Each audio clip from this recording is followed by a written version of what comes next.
도성의 주민들은 누구입니까? 물론 하나님과 어린 양이 계시죠. 그 중심에 천만 천사들이 있습니다. 그리고 이스라엘의 구속받은 자들이 있어요. 그리고 교회가 있습니다. 교회. 우리가 이곳에서 영원토록 살 거예요. 우리는 이곳을 지금 바라보고 있습니다. 이곳이 약속되어 있습니다. 여기는요, 지금 우리가 살고 있는 이 7, 80평생의 인생이요, 모세의 표현에 의하면요, 뭐라고 그랬어요? 밤의 한 경점 같을 뿐이다. 티끌과 같은 인생이다. 야고보는 아침 안개와 같다고 그랬어요. 베드로는 들꽃과 같다고 그랬어요. 아무것도 아닌 거예요. 욥은 뭐라고 표현했습니까? 움킬 것에 날아내리는 독수리와 같다고 그랬어요. 베틀의 북과 같다고 그랬습니다. 베틀의 북이 뭔지 아세요? 네, 우리 모치님들은 알고 계실 거예요. 북. 뭔지 이렇게 직조, 올감을 잘라면요, 날줄과 시줄이 있는데 이걸로 북으로 왔다 갔다 하면서 바디를 막 이렇게 하는 것입니다. 그래 옷감이 짜져요. 가만히 치는 원리도 똑같습니다.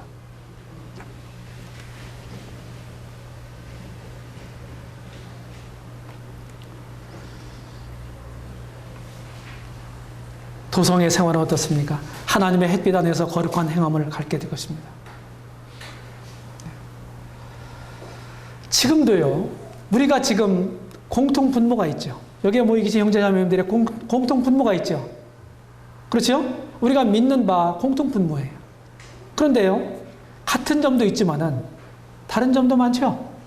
그렇죠? 다른 점도 많아요. 분모가 같으면요, 어떻게 해요? 더하기 빼기 손쉽게 할 수 있죠?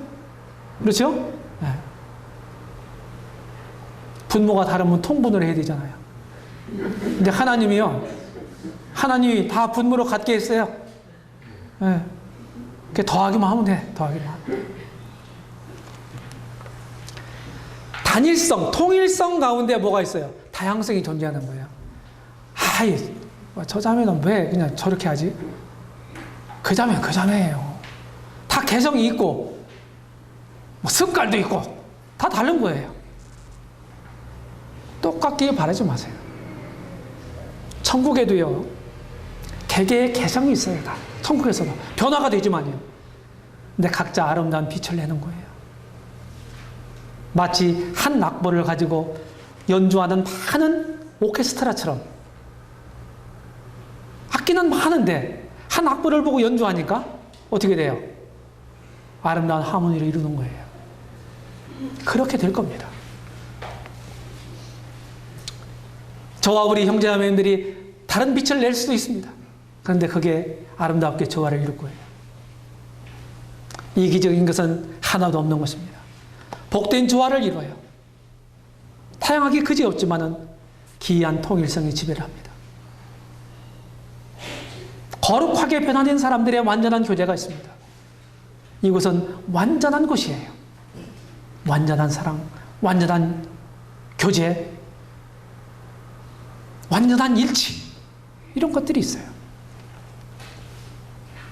무엇보다도 하나님의 얼굴을 직접 우리가 아련할 수 있다는 겁니다. 구약시대 구약편을 보세요. 하나님의 얼굴을 보면 사람들은 어떻게 됐어요? 죽는다고 생각했습니다. 죽습니다. 왜? 하나님은 지극히 거룩한 분이기 때문에 죄된 내가 하나님을 바로 볼 수가 없거든요. 그래서 삼손 아버지 마노아 그 부모도요, 여호와의 사자가 나타나서 나중에 처음 몰랐거든요. 근데 여호와의 사자인 줄 알았어요. 하나님인 줄 알았다고 나중에. 그래서 내가 죽게 됐다. 이렇게 고백하는 것을 오늘 읽었습니다. 지금. 도성의 규모는요, 굉장히 큽니다. 수천 세대가 살 수 있는 거처예요. 아담 이래로 지금 6,000년이 흘렀다고 그랬잖아요. 200세대가 지나간 겁니다. 얼마로 따졌어요? 1세대 30년으로 따졌어요.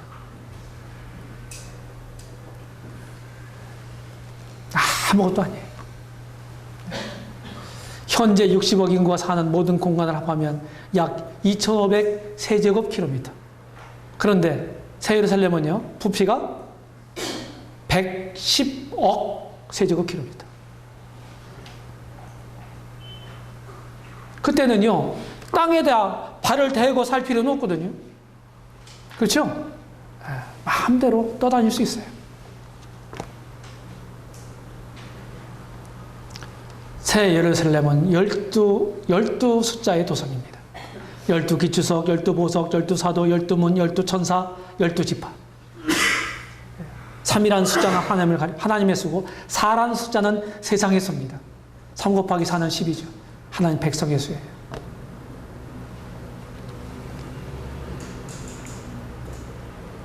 하나님의 완전한 성전을 보겠습니다. 우리가 읽은 것처럼 계시록 21장 3절에서 보라 하나님의 장막이 사람들과 함께 있느니라. 사람들과 함께 있느니라. 정육면체의 모양. 성막의 지성소도요, 정입방체였습니다. 지성소도. 10규빗. 성소는요, 좀 직사각형이었죠. 20규빗. 완전의 상징이에요. 새 예루살렘은 완전한 하늘의 지성소입니다.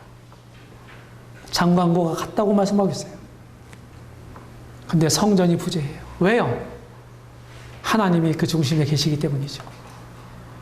계시록 20장 22절에서 성 안의 성전은 내가 보지 못했다고 말합니다. 성전이 있다면 옛 세상의 부스러기일 뿐입니다. 그건 불완전한 거죠. 그림자죠. 근데 그곳에 그림자가 있을 수가 없죠. 언약궤가 더 이상 보이지 않습니다. 그 성 자체가 언약의 성이에요. 보석의 기초가 이루어졌다고 말씀드렸죠. 대제사장이 에봇을 입죠. 그렇죠? 이 흉패, 여기에 12가지 보석으로 흉패를 달았습니다. 견대 양쪽에 6개씩 보석 견대를 찼어요. 이게 하나님 백성을 의미해요. 가슴에 새기고 메고. 대제사장. 오늘날 우리들의 대제사장이 누구십니까? 부활 성천하시는 우리 주님이 아니십니까? 그분의 가슴속에 우리가 새겨져 있는 거예요. 그들의 어깨에, 그의 어깨에, 우리의 목자 되신 그의 어깨에 우리가 매여 있는 것입니다.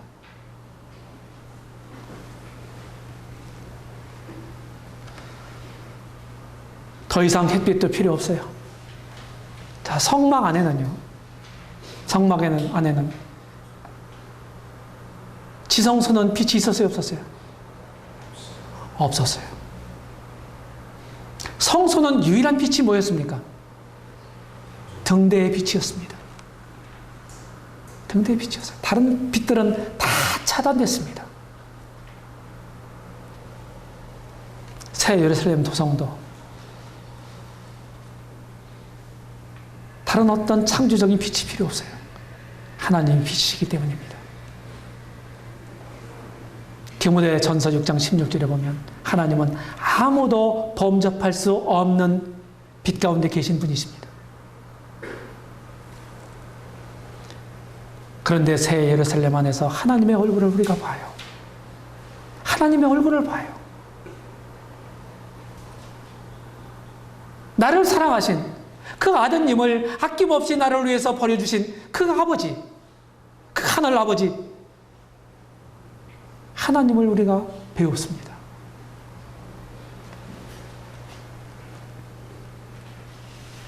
사도 요한은 요한일서 3장 1절에서 뭐라고 말합니까? 보라, 우리에게 어떠한 사랑을 주사 우리에게 하나님의 자녀라 일컬음을 얻게 하셨는고 우리가 그러하도다. 2절, 사랑하는 자들아 우리가 지금은 하나님의 자녀라. 3절, 그가 나타내심이 되면 우리가 그와 같을 줄을 아는 것은 그의 계심을 본 그대로 인할 것이니. 이 2절까지가 3절, 이 소망을 가진 자마다 주의 깨끗하신 것과 같이 자기도 깨끗게 하느니라. 하나님이 빛이 되세요. 주 하나님이 저에게 비추십니다. 더 이상 어둠이 없어요. 우리 주님이 빛으로 오셔서 어둠의 빛이 돼 어둠이 깨닫지 못했습니다. 우리가 전에 어둠에 속했더니 너희가 전에는 어둠이니 이제는 주 안에서 빛이라. 사도 바울의 사명이 무엇이었습니까? 어두움에 있는 자들에게 빛으로 나오게 하는 사명이었습니다. 사단의 권세에서 하나님께로 돌아가게 하는 그것이 바울에게 맡겨진 사명이었어요. 우리를 그래서 당신의 구속을 통해서 우리를 흑암의 권세에서 건져내셔서 그의 사랑의 아들의 나라로 옮겨주신 것입니다. 우리는 그래서 다 빛의 아들이고 낮의 아들이 됐습니다. 영원한 천국, 영원한 이 도성에 빛 대신 하나님 앞에서 우리가 영원토록 살게 될 것입니다. 더 이상 어둠이라는 것은 없습니다. 빛나는 벽옥 구름이 있습니다. 성막을 다 져놓고서요, 하나님께 봉헌을 하니까 어떻게 합니까? 하나님의 영광의 구름이 그걸 덮었습니다. 그걸 쇠케나라고 그래요. 여기 계시록 21장 11절에서도 하나님의 영광이 있음에 그랬습니다. 영광이 덮었어요. 항상 하나님의 임재 가운데 우리가 살아가게 됩니다. 하나님의 영광 가운데 살아가게 돼요. 참된 지성소, 참된 낙원, 참된 하늘은 함께 있는 것입니다. 여기 낙원이란 말을 조금 생각해 보겠습니다. 낙원이란 말은 신약 성경에 단 3번 사용됩니다. 누가복음 23장, 회개한 강도에게 주신 약속이죠. 내가 오늘 밤에 나와 함께 있으리라. 고린도후서 12장에서 사도 바울이 본인이 개인적으로 경험한 것을 묘사합니다. 내가 가히 이르지 못할 일을 이르리라. 내가 셋째 하늘에 올라 낙원으로 이끌려가서 셋째 하늘이 어디입니까? 하나님이 거하시는 곳입니다. 그런데 그 셋째 아들을 같은 문맥에서 낙원이라고 묘사합니다. 고린도후서 12장에서. 그래서 셋째 하늘은 곧 낙원입니다. 또 한 번은 요한계시록 2장 7절인가입니다. 에베소 교회 진정한 믿는 자들에게, 이기는 자들에게 주신 약속이에요. 낙원에 있는 생명 나무의 과실을 주워 먹게 하리라. 무슨 약속인가요? 천국의 약속입니다.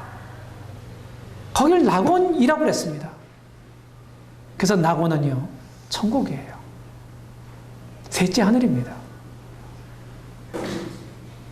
여기에 대해 분별을 달리하는 분들이 있어요. 저는 성경을 문맥적으로, 쭉 귀납법적으로 연구를 해보니까요, 그런 결론에 도달했어요. 낙원이 셋째 하늘과 다르지 않다. 낙원이란 말은 페르시아어로 파라데이소란 말입니다. 울타리로 쳐져 있는 이런 일정한 정원을 가리킨다고 그래요. 원래 그런 말이라고 그래요.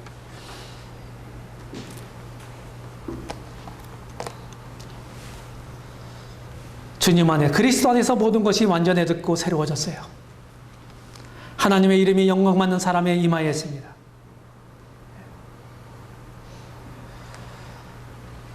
이 영화로운 낙원 보겠습니다. 역사의 종말. 이 역사의 종말은 역사의 시작과 함께 만납니다. 그래서 원 형태를 묘사합니다. 영혼에서부터 와서 영혼으로 돌아가는 것입니다. 무지개가 반원 형태를 띈다고 그랬죠? 무지개가. 그렇죠? 근데 보이지 않는 부분이 있단 말이에요. 반원이.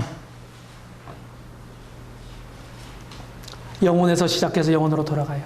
성경은 낙원에서부터 시작이 낙원으로 돌아갑니다. 끝납니다.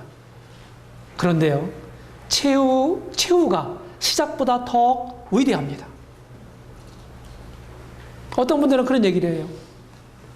아담과 하와가 범죄하지 않고 그대로 하나님 말씀을 잘 순종했다면 여전히 하나님의 종으로 그냥 하나님 주신 복을 누리며 살았는데 하나님과의 관계가 지금처럼 이런 아버지와 자녀의 관계는 못 됐을 거다.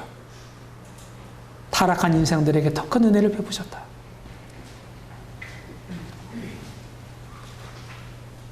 오메가가 알파보다 더 강한 것입니다. 여기 잃어버린 낙원을 한번 보십시오. 위험이 존재했었어요. 선악과 나무가 항상 있었습니다. 항상 보였어요. 따먹을까 말까 항상 시험을 당해야 했고 언제나 바른 판단을 해야 했습니다. 격렬한 갈등의 무대였어요. 그렇죠? 그런데 새 낙원에는 그런 염려와 갈등이 필요 없습니다.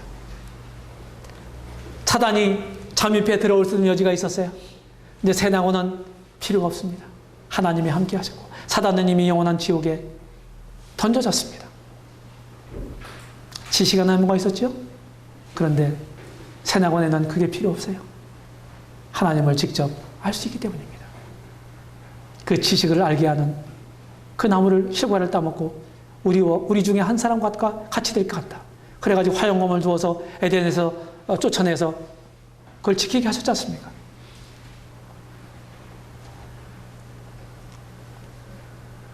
한 그루의 생명나무가 있었지만 여기 이 낙원의 최후의 낙원은 어떤 강가의 생명나무가 달마다 맺혀요. 가지를 해요. 제한이 없어요. 마음대로 따먹을 수 있어요. 신낙원에서는 지상 통치권을 우리 인간들에게 주셨지만은 새 낙원에서는 우주의 통치권을 주십니다. 천사들도 판단하는 거. 천사들도 재판한다 이 말이에요. 심판한다 이 말이에요. 세상 사람들뿐만 아니라 이렇게 달라요. 우리는 새 낙원을 약속받은 자들입니다. 계시록 2장 7절에서 이기는 그에게는 일곱 교회에 계속 주시는 약속이 이기는 자라고 하는 말이 있죠. 이기는 자가 누굴까요? 이 계시록 때는요. 굉장히 극렬한 박해의 시대예요. 그 참된 믿음을 가지고 있는 사람들이 그 박해를 극복해야 했습니다. 믿음을 진짜 가지고 있는 사람만이 그런 박해를 이길 수가 있었어요. 그 여기 이기는 자는 누굽니까? 참된 신자입니다. 똑같이 요한계시록을 기록한 사도 요한이 그가 기록한 요한일서에서 세상을 이기는 자가 누굽니까? 하나님의 아들 예수 그리스도를 믿는 자가 아니냐. 우리의 이김은 이것이니 곧 믿음이니라. 이기는 자가 환난을 통과한 사람이 아닙니다.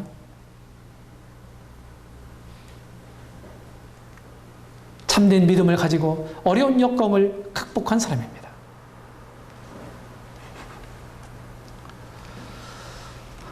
천국의 12가지를 다양한 맛을 만끽할 것입니다.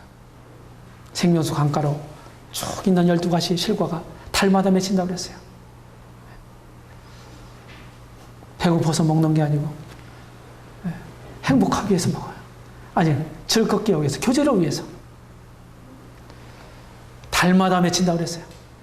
제가 저쪽 한번 캄보디아 동남아시아에 간 적이 있어요.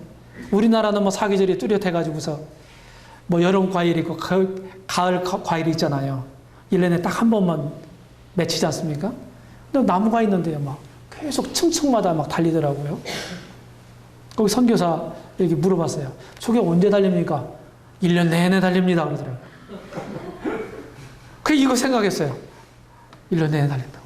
이걸 익기만 하면 그냥 따먹는데 밑에서부터. 보라, 내가 만물을 새롭게 하노라. 하나님 말씀하십니다. 우리에게 새 이름이 있죠? 새 이름. 우리에게 새 노래가 있습니다. 우리 주위에 새 예루살렘이 있습니다. 우리 위에는요, 새 하늘이 있고 우리 아래는 새 땅이 있습니다. 우리 앞에 하나님의 끝없는 사랑의 새 계시가 있습니다. 이게 고린도후서 5장 17절에서 말씀하고 있는 새로운 피조물. 누구든지 그리스도 안에 있으면 새로운 피조물이라. 이 새 피조물이 누리는 복입니다. 계시록 21장 6절에서 하나님은 다 이루었도다. 전 성경을 보면서요, 다 이뤘다는 말이 3번 사용되고 있어요. 하나님의 우주 만물을 창조하시고요, 만물이 다 이루니라. 창세기 2장 1절에서 말씀합니다. 창조 사역을 완성했다는 것을 선포했습니다. 하나님의 야심찬 사랑의 메시지입니다. 우리 주님이 구속을 완성하시고 다 이루었다 말씀하셨어요. 인간 구속 완성의 선언입니다. 하나님의 한없는 사랑의 메시지입니다. 그리고 여기 계시록 21장에서 이루었도다. 하나님의 경륜의 완성을 선고하시는 것입니다. 하나님의 신실한 사랑의 메시지예요. 계속해서 당신을 반역하고 거절하는 인생들을 여기까지 끌고 왔습니다. 하나님의 은혜가, 하나님의 사랑이.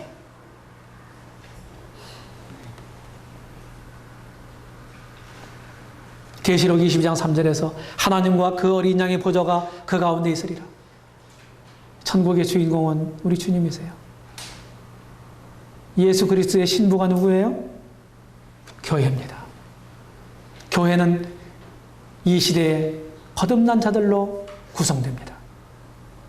믿는 유대인, 믿는 이방인들이 함께 어우러져서 한 교회를 이루는 겁니다.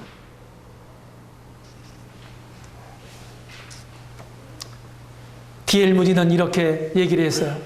천국의 빛은 예수님의 얼굴, 천국의 기쁨은 예수님의 임재, 천국의 음악은 예수님의 이름, 천국의 화제는 예수님의 역사, 천국의 일은 예수님께 대한 봉사, 천국의 중심은 예수님 자신, 천국의 시간은 예수님의 영원. 어린 양의 보좌가 그 가운데 있으리라. 고린도전서 15장 28절에서 하나님이 만유 안에 계시려 하십니다. 그 앞에 고린도전서 15장 24절에서 첫 열매는 그리스도요. 그리고 그에게 그 다음은 그에게 붙은 자요. 그의 강림하실 때에 그에게 붙은 자요. 그 후는 나중이니. 그리고 저가 모든 권세와 저가 누구예요? 그리스도군요. 그리스도께서 모든 정사와 모든 권세와 모든 능력을 멸하시고 나라를 아버지 하나님 아버지께 바칠 때라. 나라를 아버지께 바칠 때. 그때가 언제예요? 크고 힘무자의 심판이 끝난 직후입니다. 아들의 왕국인 천륜왕국이 이제 종지부를 찍고 아버지의 왕국으로 들어가는 것입니다. 이런 면에서 이 시대는 성령의 왕국이라고 할 수 있어요. 지금 성령이 강림하여 역사하고 계신 때죠? 이때는 무엇입니까? 의를 드러내는 성령께서 역사하셔서 참된 의가 뭔지를 드러내십니다. 그러나 의가 고통받고 있어요. 그런데 아들의 왕국, 천륜왕국 때는 어떻게 하면 의로 통치하는 시대입니다. 영원한 아버지의 왕국은요, 의에 거하는 시대입니다. 최후의 목표는 시초인 하나님 자신이에요. 우리가 맨 첫 시간에 읽었던 것처럼 시편 90편 2절에서 산이 생기기 전 땅과 세계도 주께서 조성하시기 전 곧 영원부터 영원까지 주는 하나님이시니라. 고린도전서 15장 28절에서 만물이 저에게 복종하게 하신 때에는 아들 자신도 그때의 만물을 자기에게 복종하게 하신 이에게 복종케 되리니 이는 하나님이 만유의 주로서 만유 안에 계시려 하십니다. 이 영원한 세계로 지금 인류 역사는 흐르고 있는 것입니다. 이제 우리는 마지막으로 보좌에 앉으신 이와 어린 양에게 찬송과 존귀와 영광과 능력을 세세토록 돌려야 합니다. 하나님과 우리 주님은 찬송을 받으시기에 합당한 대상이시죠. 그렇죠? 하나님을 예배하고 찬양하는 것은 무엇입니까? 우리의 창조 목적일 뿐만 아니라 구속의 목적이기도 합니다. 그래서 새 피조의 세계와 공간을 통해서 이 승리의 노래, 하나님을 예배하는 이 예배의 소리가 울려 퍼지게 됩니다. 우리는 성경 전체를 통해서 하나님의 이 위대한 장엄한 경륜을 살펴보았습니다. 이 시점에서 우리는 마음을 가다듬고 우리 손을 모으고 이 하나님의 위대하신 우리 인간을 향한 하나님의 경륜을 생각하면서 찬양하고 예배하는 마음으로 손을 모아야 합니다. 사도 바울은 하나님은 이런 구원사를 생각하면서 로마서 11장 33절 그리고 36절에서 뭐라고 말합니까? 깊도다. 하나님의 지혜와 지식의 부요함이에요. 이는 만물이 주에게서 나오고 주로 말미암고 주에게로 돌아갑니다. 영광이 그에게 세세 있으리로다. 아멘. 우리는 바울과 같이 이렇게 고백할 수밖에 없습니다. 깊도다. 하나님의 지혜와 지식의 부요함이에요. 우리 평생 동안 이런 하나님 그리고 어린 양 되시는 우리 주님을 존귀히 여기면서 경외하면서 섬기면서 살아가야 마땅할 것입니다. 아멘이십니까? 이런 하나님께 찬양하는 그런 마음, 경외하는 마음으로 손을 모으고 잠시 기도하셨으면 좋겠습니다.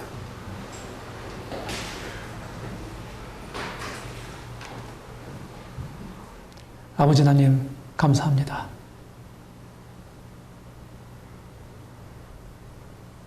거룩하신 하나님을 아버지라 부를 수 있는 특권 주셔서 감사합니다. 아드님을 희생시켜서 그 구속을 통해서 저희들을 사내시고 영원한 삶의 목표를 주셔서 감사합니다. 저희들 지성이 어둡고 이해력이 어두워지고 미련한 어리석은 자들의 마음을 깨우치셔서 성령으로 하나님의 계시된 말씀으로 영혼을 투영할 수 있게 해주셔서 감사합니다.